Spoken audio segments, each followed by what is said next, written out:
Bom dia, alunos do oitavo ano da Escola Governador Mário Covas. Quem está falando aqui é o professor Lucas.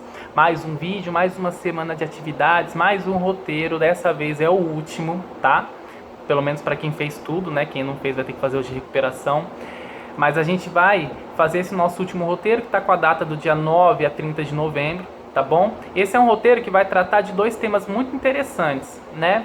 Na verdade, três. Vamos falar da vinda da coroa portuguesa para o Brasil e de como isso vai levar o Brasil à independência. Independência do Brasil, 7 de setembro, data tão querida.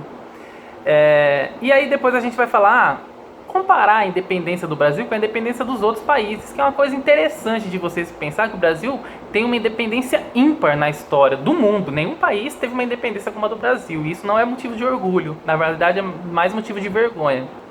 Bem, como esse roteiro são para 3 sextas-feiras, vamos dividir ele em 3 partes. Esse vídeo que eu estou gravando aqui hoje vai ser para a primeira parte, que é o texto e as 6 questões, tá bom? Depois, na próxima semana, a gente vê a tabela e responde as questões da tabela. E na outra semana, a gente faz as atividades referentes às independências das outras colônias, que é bem interessante. Eu postei um vídeo aqui em cima, deve ter, ou aqui embaixo, se você está vendo pela playlist, deve ter aí o vídeo sobre a independência das Américas Espanholas. Tá? Para começar, eu coloquei um textinho lá falando sobre a vinda da coroa portuguesa para o Brasil. E aí, a gente tem que entender por que o rei, toda a família dele, todos os amigos dele, todos os parentes, amigão dele, pega todas as riquezas que ele tem, põe num barco e vem pro Brasil, né? Um não, veio uns 20 barcos, mas por que veio todo mundo pro Brasil, né? A gente tem que entender, ele não veio porque quis.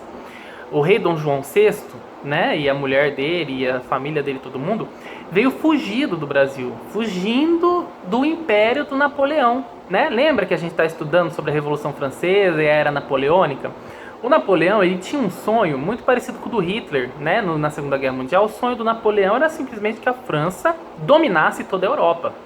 E por um tempo, a França consegue fazer isso. O Império do Napoleão vai marchar pela Europa e vai dominar todo o território europeu. Se vocês bem se lembram, Portugal é o último paísinho ali que falta para dominar, se você quer marchar até o mar, né? Quando o Napoleão cerca Portugal, ele diz o seguinte: Portugal, se você quiser ser meu amigo, você rompe negócios com a Inglaterra. E aí você vai ser meu truta, meu parceiro, eu te ajudo e tal. Agora, se você continuar tendo amizade com a Inglaterra, a gente vai invadir e dominar vocês. À força, no tiro, na bala, na pólvora, igual diz o cara lá.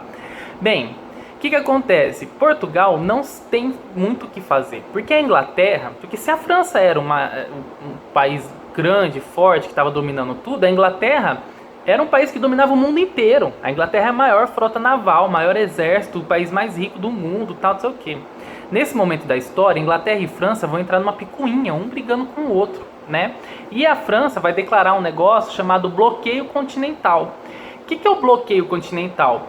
A Europa, ela é um continente cheio de paizinho dentro dele, e a Inglaterra fica aqui em cima, separada, é uma ilhazinha. Então o que o Napoleão faz? Ele diz para todo mundo da Europa: ó, vamos fechar, bloquear a Europa, e nada entra da Inglaterra e nada sai da Inglaterra. Nós não vamos vender nem comprar nada da Inglaterra. Tudo que a gente precisa está aqui. Isso faz com que a Inglaterra, na teoria, deveria fazer com que a Inglaterra ficasse pobre, fraca, com a economia devastada. Não dá certo porque o rei de Portugal tem muito medo dos ingleses e continua fazendo comércio com os ingleses, né? Enquanto eles estão fazendo, entra para Portugal e os produtos vão para toda a Europa. O Napoleão invade Portugal, né? E os portugueses têm que fugir, porque ele está ali numa divisão, ele não sabe se ele fica do lado do Napoleão ou se ele fica do lado do rei da Inglaterra. E o que vai acontecer? O Dom João VI vai falar: eu não quero saber de treta, vou fugir para o Brasil, né? Um país bonito, quente, agradável, né? Morar na praia. E aí vou deixar os caras aqui torando a madeira, brigando entre si, vou fugir. Ele precisou, para isso, da ajuda dos ingleses. Os ingleses forneceram uma frota, forneceram guarnição, os guardas para proteger essa viagem, ajudaram com a grana também, né? E aí esses caras vieram para cá. É muito interessante porque os historiadores, eles dizem que a independência do Brasil muito tem a ver com essa vinda da coroa. O Brasil era uma colônia, vocês sabem que é uma colônia. Colônia é um território que um país domina, explora, né, para poder aumentar o din-din, o lucro dele, né? Por que eu coloquei lá na questão que o que faz o país uma colônia? É o fato dele ser fonte de dinheiro para algum país que explora ele. Isso é uma colônia, é um território explorado por um país. Esse país que explora é uma metrópole, tá? Hoje a gente usa o termo metrópole para toda cidade que tem um metrô, mas não é isso, tá? Essa é outra metrópole. A metrópole que a gente está falando, no contexto de metrópole lá da colonização, metrópole é o país grande que explora uma colônia, tá? Bem, que a Inglaterra ganhou ajudando Portugal a fugir para cá? Quando Portugal chegou aqui, a coroa portuguesa chegou aqui, ele abriu os portos. Antes, a gente tinha o pacto colonial que fazia com que o Brasil só comprasse coisas de Portugal e só vendesse coisas para Portugal, né? É um tipo de monopólio, é uma exploração. Bem, quando a coroa vem para cá e Portugal está lá invadida pela França, o rei português Dom João VI abre os portos para que os ingleses venham comprar e vender as coisas aqui. Isso faz com que muitos produtos cheguem no Brasil, mais qualidade, cheguem mais barato e chegue a tecnologia, vai chegar livro dos iluministas ingleses, vai chegar produtos novos, tecnologia, as coisas legais vão chegar tudo aqui no Brasil. Então vai ter um boom de evolução no Brasil. O rei português vai vir para cá, ele vai fundar o Banco do Brasil, ele vai fundar o museu, biblioteca, faculdade, escola, cidade grande, vai construir o castelo dele, onde ele vai morar lá no Palácio do Catete, que tem até hoje no Rio de Janeiro. A cidade de Petrópolis vai ser toda construída com para o rei morar. Petrópolis é a cidade onde o rei vai morar, né? É uma cidade feita só para o rei. Quem tiver um dia a oportunidade, vá a Petrópolis, é uma cidade linda, histórica, feita para o rei viver lá e a família dele. É claro que a gente está falando da família dele, a gente não está falando só o rei, a mulher e o filhinho. A gente está falando de primo de primeiro, segundo, terceiro, quarto e quinto grau, tio, cunhado, avô, irmão do parente, o cara que cuida do cachorro, o bobo da corte, o cara que toca violão nas festas, o cozinheiro, todo mundo que é empregado cozinheiro, enfim, é uma centena de pessoas. Todas essas pessoas europeias vão vir aqui para o Brasil, dar um ar de europeizada na colônia, né? Um lugar onde só vivia. Os únicos portugueses que tinham aqui no Brasil eram os portugueses que eram donos das canas de açúcar, dos plantios de cana, né? E aí vai chegar gente da Europa, gente educada, bem formada, gente que nunca trabalhou na vida, né? E esses caras vão trazer um ar de Europa e um desenvolvimento aqui pro Brasil. Esse é o primeiro passo para o Brasil ficar independente, tá? Porque a gente vai estar desenvolvendo. Bem, depois eu vou falar da independência, vamos continuar aqui. Porque que acontece? A coroa vem para cá em 1806, tá? O Napoleão vai invadir Portugal, vai dominar Portugal, mas em 1808 ele vai perder, né? A Inglaterra vai conseguir ganhar a guerra lá, tal, não sei o que, e Portugal fica livre de novo pro cara voltar. E o Dom João VI não quer voltar para Portugal, ele quer ficar aqui. Aí ele, para solucionar o problema, ele cria o transforma, ele leva o Brasil para reino de Brasil, Portugal e Algarves, né? Que seria uma união de todas as colônias portuguesas e Portugal em um país só. E aí o Brasil deixa de ser colônia. Primeiro passo. O Brasil não é mais colônia. Agora o Brasil é parte do reino. O que acontece? Ele continua aqui porque a sede, a filial, a central desse reino novo é aqui no Brasil. Só que os caras lá em Portugal não gostam dessa ideia. Como assim? Você tá não sei o que, não sei o que, não sei o que.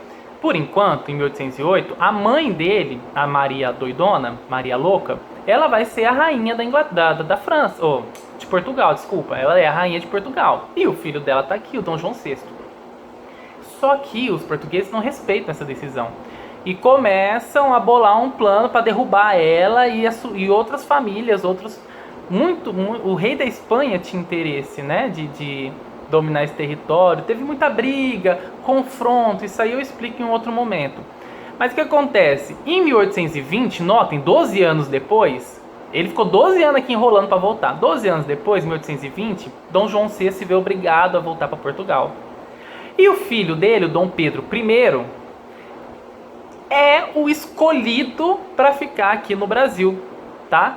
O Dom Pedro I tem o famoso dia do fico, onde o pai vai e ele fica para ser o rei de Portugal. Isso é um marco na história do país, né? Porque indica que a gente vai ter uma liderança diferente aqui, uma mudança, né? Bem, por que eu dei uma risada quando eu falei que era uma mudança? Porque você está tirando o pai e colocando o filho. Isso não significa que vai mudar alguma coisa, né? Isso aconteceu em 1820.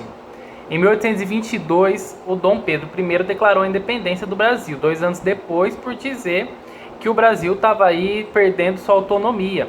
Isso acontece porque quando o pai dele, o Dom João VI, volta para Portugal, ele encontra Portugal devastada. A corte quebrada, as pessoas empobrecidas, a destruição que foi a invasão do exército Napoleão. E aí o que acontece? Ele precisa de dinheiro, precisa de grana, money, né? E aí qual que é a solução para você conseguir dinheiro, um governante? Ele vai cobrar imposto do Brasil, ele vai tentar explorar mais o trabalhador do Brasil, né? Ele vai tentar ali, das colônias, tirar o recurso necessário para conseguir melhorar o país. Isso gera um atrito e o filho dele declara a independência do Brasil. Agora, o que é importante, que eu perguntei na 6, que é importante que vocês entendam. O Brasil é o único país do mundo onde o filho do explorador declarou independência, né? A gente se separou da metrópole que estava explorando a gente, só que o cara que declarou independência é o filho do cara que estava explorando a gente. E pior, todos os países do mundo, lembra dos Estados Unidos que declarou independência? Os Estados Unidos virou uma república, né? Todos os países da América Latina, a gente vai estudar na semana que vem, na outra semana, todos os países da América Latina, quando declararam independência, viraram uma república. Deixaram de ser uma monarquia que tinha um rei e viraram uma república com presidentes eleitos pelo povo.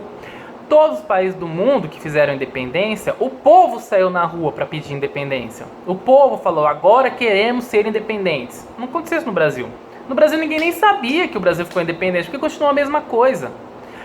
A independência, tanto nos Estados Unidos quanto em todos os países que vocês podem ver, ela é influência do iluminismo, né? O iluminismo dizia que todo mundo era igual. Então não havia necessidade de um país explorar, dominar, né? Se sentir superior a outro, né? Então o iluminismo leva a ideia de igualdade e a ideia de liberdade.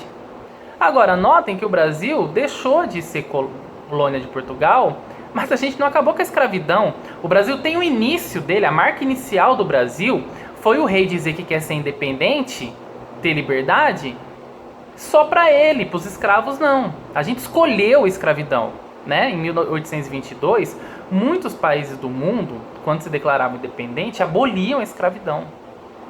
Transformavam um país libertário em uma república, onde o povo elegia o seu líder. E aqui no Brasil não. Aqui no Brasil a gente continuou com a escravidão, a gente continuou o mesmo sistema de governo, que era a monarquia, só que o rei, em vez de ser o pai, passou a ser o filho. A gente continuou explorando o trabalhador negro, continuou com uma lei que foi o rei que fez, né? Então, basicamente não mudou nada, o povo não se envolveu. Tá? Quem morava no interior do Brasil, longe do litoral, nem sabia o que era independência, nem sabia o significado dessa palavra. Tá? Por isso que a gente diz que o processo de independência no Brasil é muito diferente do processo de independência dos seus países. Principalmente por isso, não teve envolvimento do povo, a gente não teve mudança de governo, né? O sistema de governo é o mesmo, e a gente continuou com a escravidão, que é o principal absurdo da independência. Ou seja, você dizer que prega a liberdade de um país, mas a população dele tem que continuar escrava, né? Não faz sentido.